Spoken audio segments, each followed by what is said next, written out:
Welcome to bird media. నేను మీ పవన్ కృష్ణమూర్తి.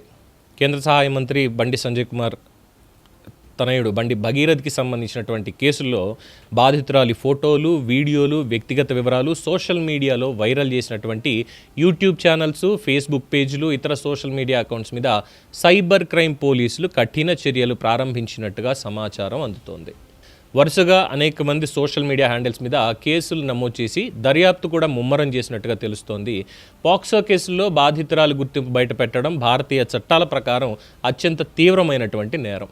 ముఖ్యంగా బాలిక ఫోటోలు, వీడియోలు, పేరు, కుటుంబ వివరాలు లేదా గుర్తింపు తెలిసేలా చేసేటువంటి ఏ సమాచారం అయినా సరే social media, YouTube, WhatsApp, Telegram, Facebook, whatever the అనమాట వాటిలో షేర్ చేయడం అనేది నేరపూరిత చర్యగానే as per the sections, POCSO sections పరిగణించబడుతుంది.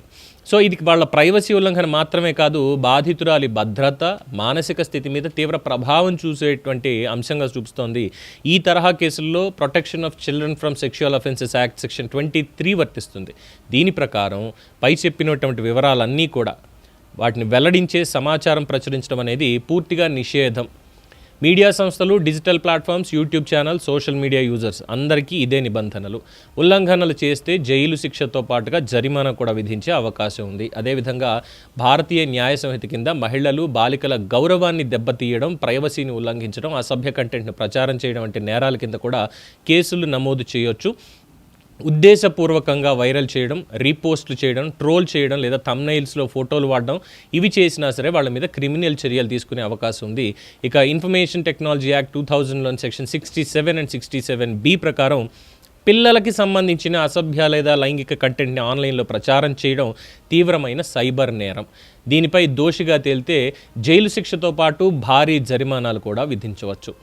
సో కోర్టులు లాంటి కేసుల్లో కఠిన వైఖరి అవలంబిస్తాయి. ఎఫ్ఐఆర్ నమోదు చేయడం, సోషల్ మీడియా అకౌంట్స్ని సీజ్ చేయడం, వీడియోలు తొలగించాలని ఆదేశించడం, అవసరమైతే అరెస్టులు చేయించడం వంటి చర్యలు కూడా తీసుకునే అవకాశం ఉంది. ముఖ్యంగా కేవలం మొదటగా పోస్ట్ చేసిన వారే కాదు, ఫార్వర్డ్ చేసిన వాళ్ళు, వాట్సాప్ స్టేటస్లో పెట్టిన వాళ్ళు, రీపోస్ట్ పెట్టిన వాళ్ళు, యూట్యూబ్ థంబ్నెయిల్స్లో ఫోటోలు ఉంచిన వాళ్ళు, వాళ్ళ మీద కూడా చట్టపరమైనటువంటి చర్యలు తీసుకునే అవకాశం ఉంది. మరి ఇలాంటి కంటెంట్ కనిపించినప్పుడు వెంటనే సమీప పోలీస్ స్టేషన్లో లేదా national cyber crime reporting portal https://cybercrime.gov.in దీంట్లో ఫిర్యాదు చేయొచ్చు. అదేవిధంగా 1930 సైబర్ హెల్ప్ లైన్ కూడా సమాచారం అందించవచ్చు.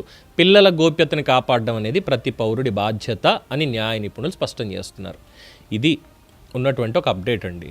అంటే ఈ కేసులో పాక్సో అని వాళ్ళు నిర్ధారించేశారు కాబట్టి మరి ఏ ఆధారాల ప్రకారం ఇది పాక్సో కేసు పెట్టారో అది వాళ్ళే చెప్పాలి. సెకండ్ థింగ్, సరే ఇప్పుడు నా దగ్గర ఒక ఫోటో ఉంది, ఆ ఫోటోని నేను పెట్టాను అంటే పాక్సో అని పెట్టారు కాబట్టి నన్ను అరెస్ట్ చేస్తారు. అదే ఒకవేళ ప్రభుత్వం నుంచి అధికారికంగా తీసుకున్న దాంట్లో అసలు ఇది పాక్సో కేసు పెట్టడానికే వీలు కాదు అనేటువంటి వివరాలు ఉంటే అప్పుడేం చేస్తారు? దీని గురించి తర్వాత మాట్లాడుకుందాం. దీని మీద మీ అభిప్రాయం తెలియచేయండి. చూస్తూనే ఉండండి ది బర్డ్ మీడియా.